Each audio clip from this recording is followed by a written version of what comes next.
of the globalists for decades and decades and decades, 70 years at least. CIA, which is not a good organization, they're the implementers of deep state, let's say.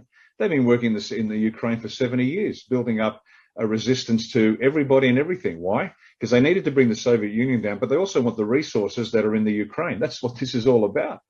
Particularly Eastern Ukraine, massive natural resources that CIA goes in, gets control of, and American business interests, and they're not business, they're just robber barons.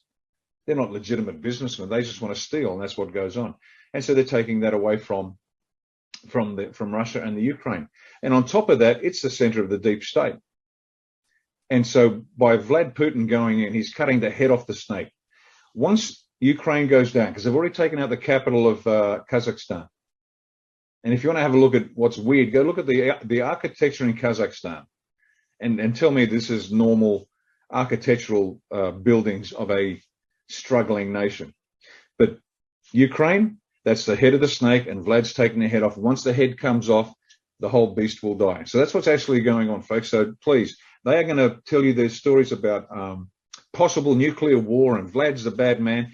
This is the war with Russia that they wanted with Hillary Clinton as president. Because she lost, the whole war against Russia was postponed. This is the plan they always had, to destroy Russia, because they don't have a banking system that is under the Rothschilds. What a dangerous course of action that is.